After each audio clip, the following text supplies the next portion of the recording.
Hi, welcome to our Google Hangout. Today we're going to be talking about 5 tools, and those tools are CAST UDL Book Builder, CAST Science Writer, UDL Exchange, Newsella, and Spritz. The first tool that I did was CAST Science Writer, and that is the tool that helps students with writing labs and class reports. And it's geared for middle and high school students. And the website breaks the writing down into small groups. And in the introduction section, there's a draft revise tabs, and those will help students improve their quality of writing. And the site also includes examples and help tools for students when they're writing their lab reports. And the draft section breaks down the different content into steps, and the Revise tab has a checklist for content and grammatical errors that students can use when they're revising their work. And the text bar, there's a text bar feature, and you can highlight your work and it'll read it back to you so the students can help them with their editing. And I thought a critical use for this site would help students stay organized with writing assignments. And in my placement, in my first grade placement, they don't write lab reports, but I think it's important for students to use technology to help them with work in all grades. So do you think that the website could be used for other writing assignments, not just lab reports? From looking at the website, it's mostly just for lab reports, but this could be a great start for students to help them get organized with their writing so that they can use kind of the same template with other writing assignments. Okay. I think that's a great idea. I have a third grade classroom, and they're kind of getting into like science and like the scientific method and how to go through like the process of doing like a science experiment. And I think that might be a good way to kind of introduce it. That way it's broken down for them. It might be an easy way to introduce a topic and like get them started with that kind of stuff. I agree. My second tool that I researched was the UDL Exchange, and it's a place where you can browse and build on resources, and it includes UDL resources, UDL lessons, and UDL collections. For the resources, you can search for websites, documents, images, audio, and to support your UDL. And for the lessons, teachers can look up lesson plans that address variability of all teachers, for all learners through applications of UDL. And for the collections section, you can look at resources and lessons that are organized around a specific theme. And I thought that this website was a critical use for this website in the classroom would be that teachers can use resources to enhance the lessons in their classrooms. Like some teachers may already have pre-lessons, but they can build upon their lessons using the UDL Exchange model.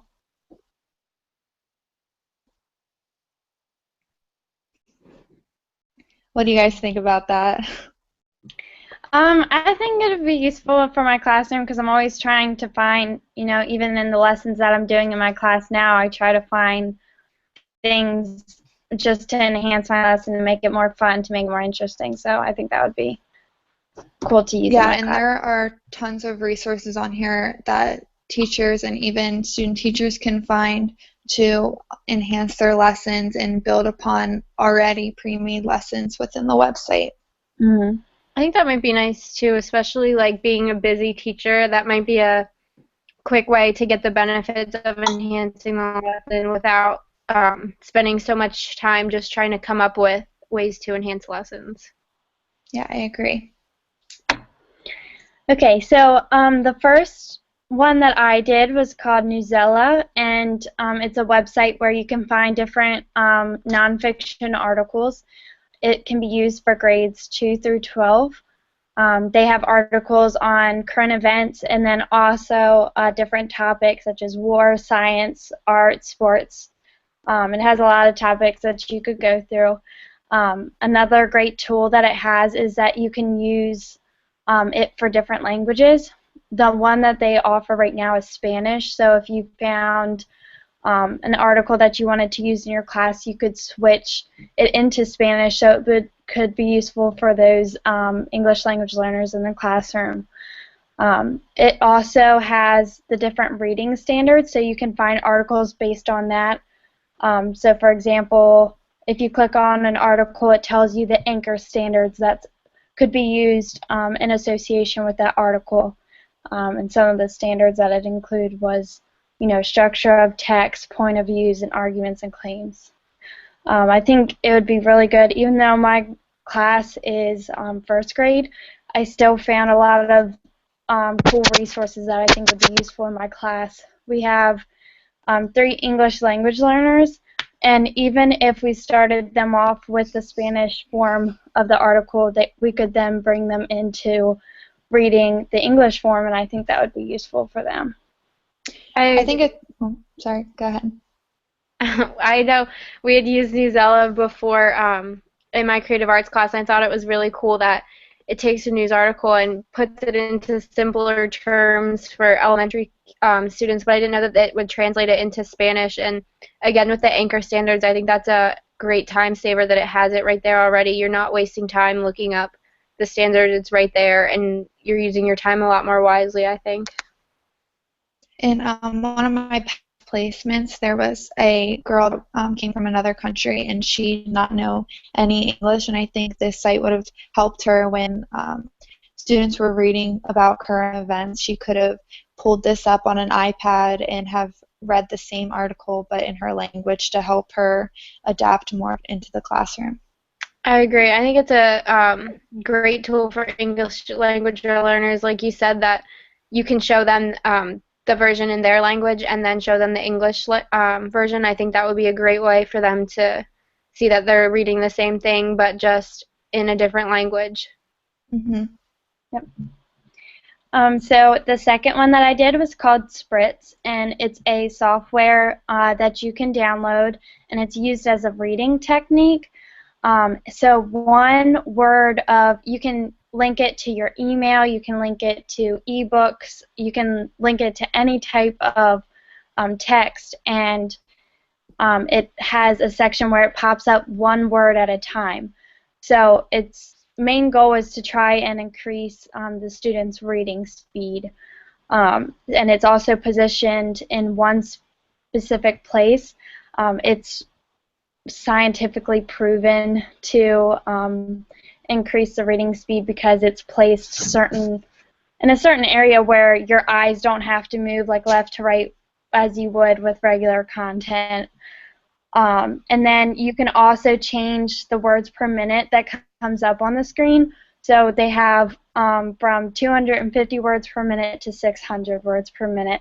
And it was kind of cool because I tried the different ones myself, and the 600 one was really, really tough. But again, they said it's scientifically proven, if you spend time with it, that it increases your reading speed.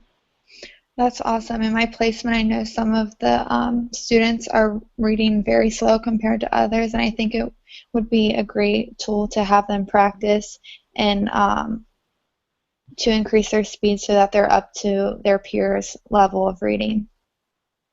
Yeah, I know my placement's in third grade, so I don't see as much of a focus on improving their reading speed as much as I did in my placement last year, which was kindergarten. And I think that that would be a great way to help them improve their speed, because I always remember seeing them test them on how fast they read, and I think that by giving them that to practice, that would definitely improve it instead of just testing them every so often and expecting the number to go up. That I think having them practice that in between testing them would definitely show improvements. I agree with that. Yeah, the only thing that kind of concerned me about it was you want to make sure that your students are still comprehending the text, that speed isn't always, 100% what we're looking for, and that's what kind of worried me about that site. I agree. Okay, so for my tool, I had the UDL Book Builder. I'm going to try to screen share it with you guys just to show you the website. Can you see it? Yep. On here? Okay, so this is the website, and there's so many different things. You can read books on here that other people have already created or create and share your own. So that's basically just an overview of like what it looks like and what they do. But when I was looking at the website to learn more about it, it was talking about how you can add different elements to the book that you create. Like you can add voice recordings or physical movements in the pictures and stuff like that. So it's a lot more than you could do if you just had students write their own book on paper with a pencil. And I also think it's cool that you can go on there and save them and share them. I think it would be great in a placement to have an account maybe for your whole class and then have students write pieces, and then if they want to share them with the rest of the class, they can go on there and create them on there, and then that way everyone else would be able to see it. I know my placement is third grade, and they do a lot of independent creative writing, and I think that would be a cool way to share with each other. Yeah, I was just about to say that in my placement, they free write every day, and a couple of the students have been writing this ongoing story, and I think it would be cool at the end of the semester if they could publish the story that they've been writing in their journal through this site. I think it's interesting too that you can add different features to it, like you said, and that way it accommodates to all different types of learners. Like you said, you're not just writing a paper to pencil assignment. Yeah, I think it adds a lot more when they have to think about adding sounds or visual features. I think it makes them think deeper about what they're writing. Yeah, and it's important to incorporate technology with reading and writing as well. So I think it's a great tool. I agree. So that was my tool. All right, well, thank you for joining our Google Hangout.